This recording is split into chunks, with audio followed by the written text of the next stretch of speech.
Riddle me this. What is silver and sharp and has titanium milled out scales? Of course, it's a zero tolerance 801 Ti. Let's go inside and take a closer look at this knife.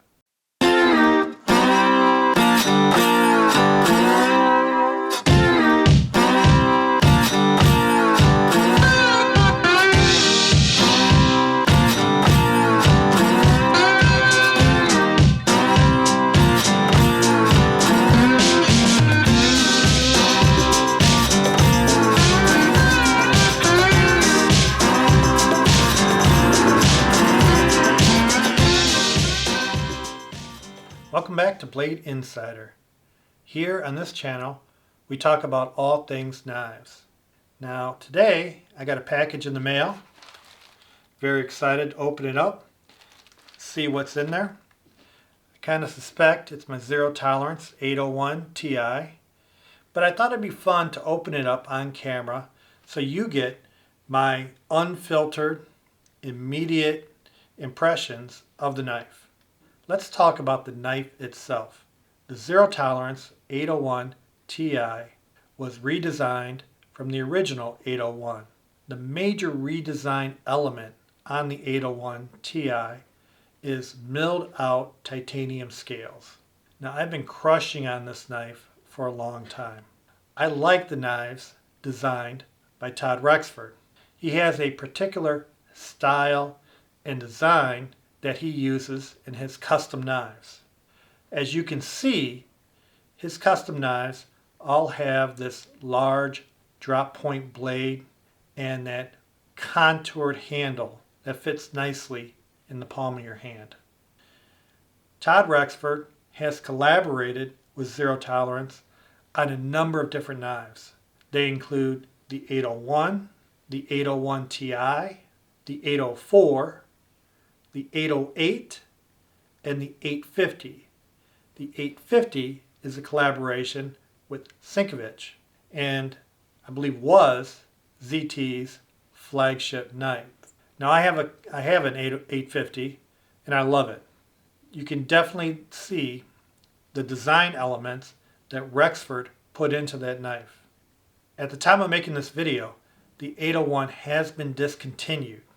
E-Knives, I believe, sold it to me for $137, which is a great price. This is a all titanium scale knife with an S35VN blade. The knife is large, overbuilt, and sturdy. Comparing this knife to, let's say, the Benchmade Bug Out, you are getting a lot of value for $137 for this knife. Let's go to the bench and open up that package and take a closer look at that knife. Alright, well let's open this package up and see what's in it. It looks pretty big for just a knife, so I'm kind of interested to see what else Clay at E-Knives has sent along.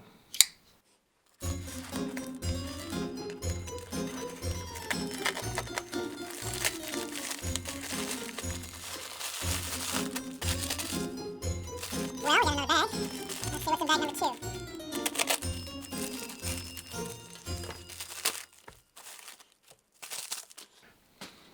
Alright, well first we got a koozie. Pretty cool koozie. Looks like we got some new stickers.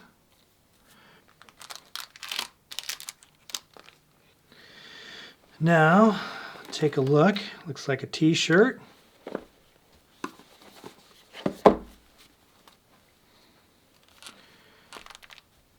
Cool t-shirt. Alright, let's take a closer look at this knife. Start with the blade.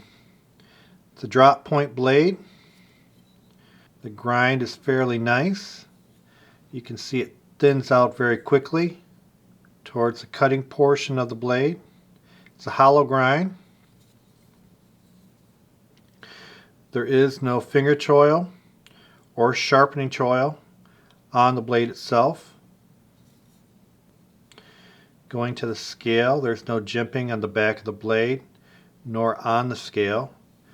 As I stated, the scales are chamfered nicely, some nice milling that occurs on the titanium scales. The scales themselves are milled out, these 5 cutouts. The flipper again has some nice jimping on it. The knife feels very strong in your hand. It fits well.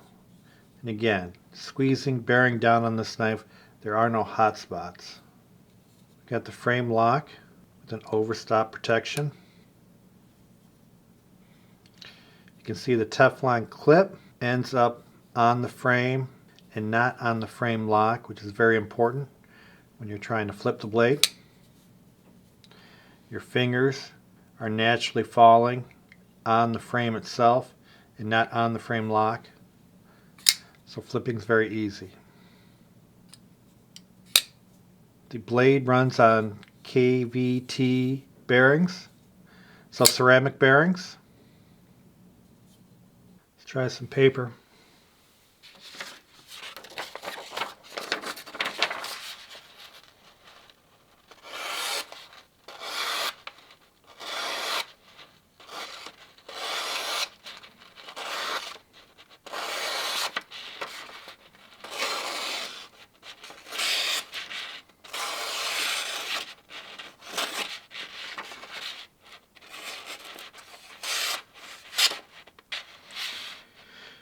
Pretty good.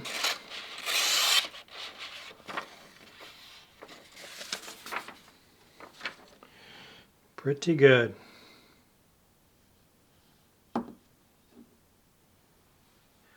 Let's run the tail of the tape on this ZT801 Ti.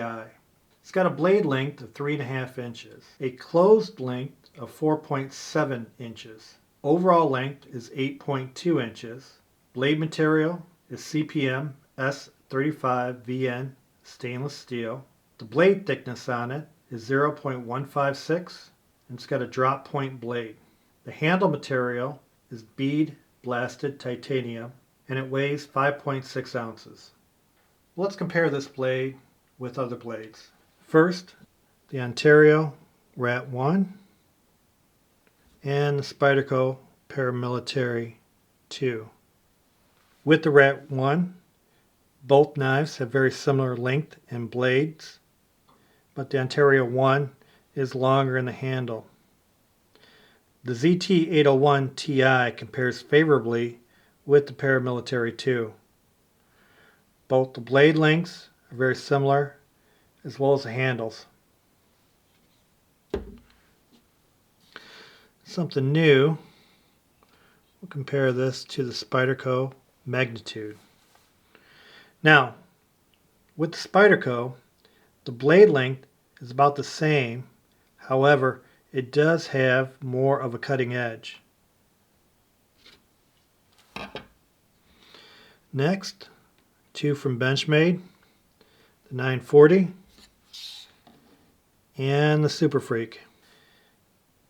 Both Benchmades have blade very similar in length to the ZT.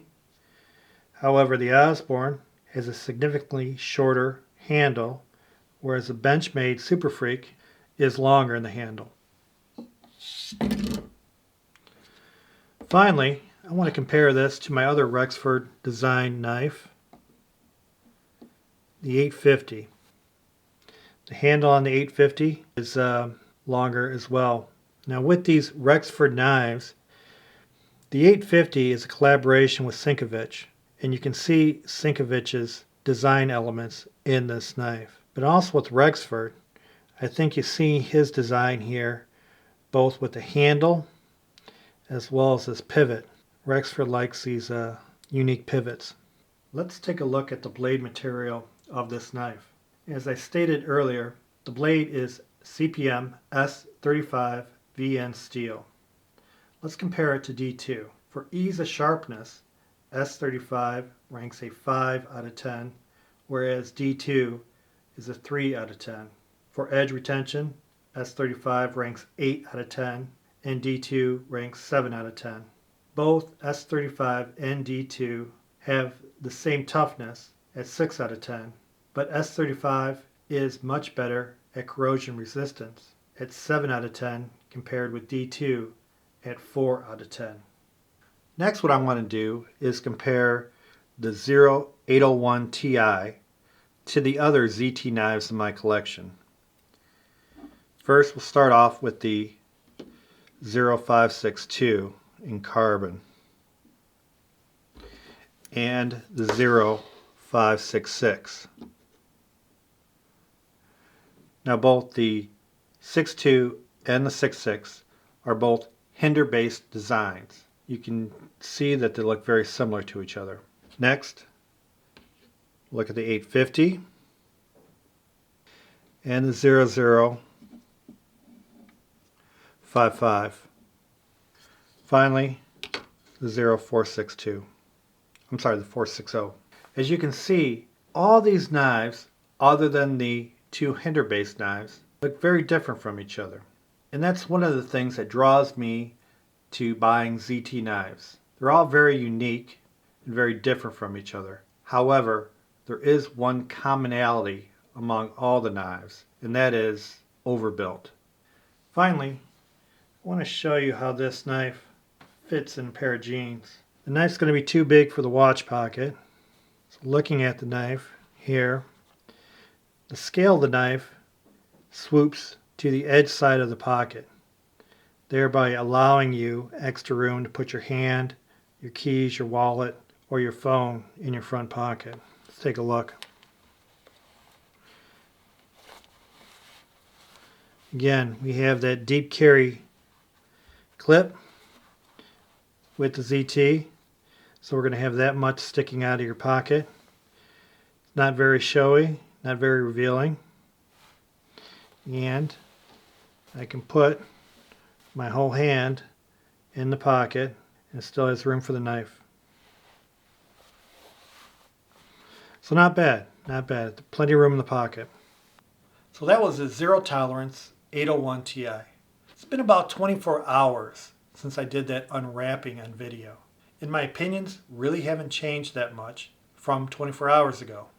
I love the fact that this knife is buttery smooth to open and it drops shut. This knife is sharp, razor sharp, right out of the box. You can't ask for more when purchasing a knife. Pretty much all my ZT knives have been razor sharp right from the manufacturer. So, the titanium scales on this knife are fantastic. Man, I love the look, this all gray look on this knife. I'd love to hear your comments regarding my opinions and what your opinions are. I hope you can share these with me, including your opinions of vendors and either having good or bad experiences. Again, if we share these thoughts with each other, our community can grow and we can avoid common mistakes. Well, I hope you liked the video, and if so, hit the like button. Please subscribe to our channel because we're putting out new weekly content. Also, you can ring the bell to get notifications whenever we post new content. Now we're here on Facebook, Twitter, and Instagram. And we'll put out notices of new videos or new knives that we're either going to talk about or that we get. I hope you enjoyed the video and have a great day.